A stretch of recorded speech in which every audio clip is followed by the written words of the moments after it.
Second day is Universal Studio at pagkagabi nga ay pumunta kami sa Garden by the Bay. Hi guys! For today's video ay pang second day na nga natin ito sa Singapore. Ito nga yung araw na na-excite yung mga bata dahil pupunta nga kami sa Universal Studio.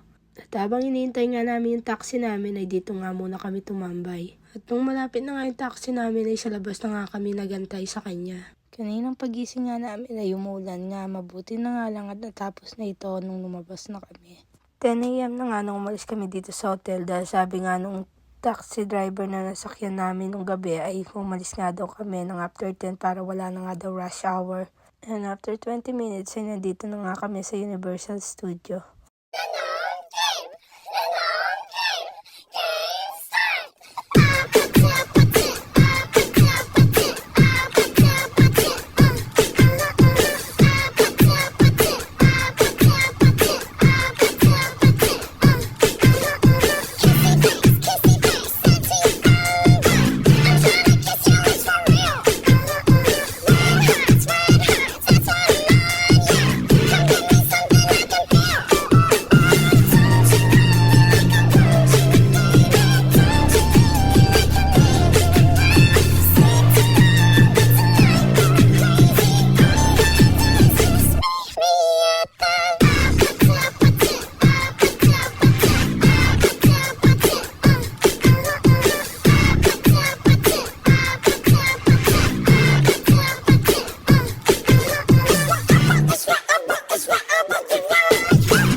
And that's it for Universal Studio at nandito na nga kami sa Garden by the Bay. Maliwanag pa nga na dumating kami dito pero hindi na nga kami pumunta sa may indoor garden nila. Maganda din daw ang makikita doon kaya lang hindi na nga kami pumunta dahil nga lobat na din yung mga cellphone namin. Kaya naman nagtambay na lang kami sa may McDonald's para mag-charge nga muna. At ito nga yung itsura ng Garden by the Bay paggabi. Ayan. Sobrang dami nga ng tao na nandito sa mga oras na yan. Sobrang dinarayo talaga itong lugar na ito. At ang isa nga na-miss namin na puntahan dito ay yung light show nila. Naglakad-lakad nga kami dito sa park na akala nga namin na dito din makikita yung Merlion.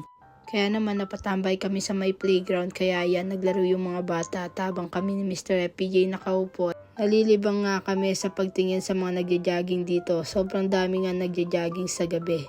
At dahil napatambay nga kami ayun nga yung na-miss namin.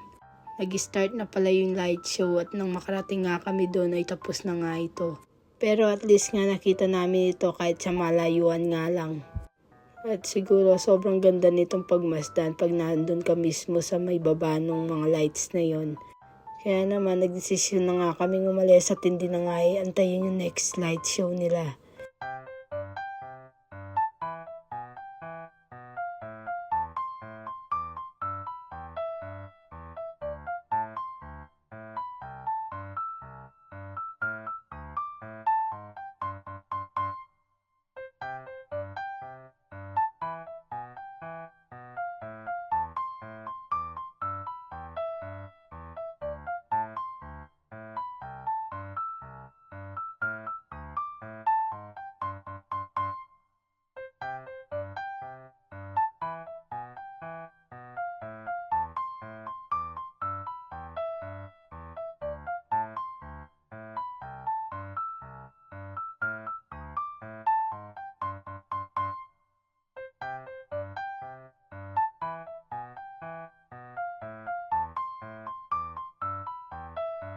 At dahil last night na nga din namin dito sa Singapore, kaya namili na nga rin kami ng mga souvenirs namin. Dito nga sa souvenir shop na pupuntahan namin ay 24 hours nga silang open dito.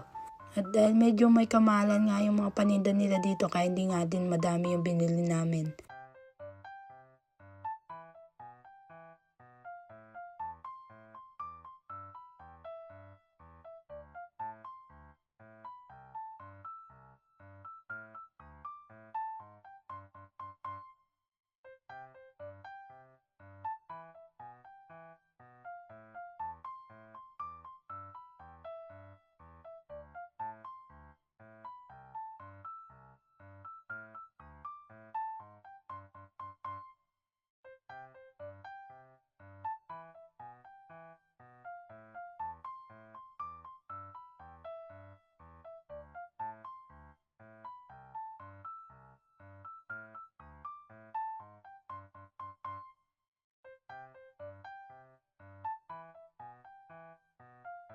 And that's it guys. Thank you for watching. Bye-bye.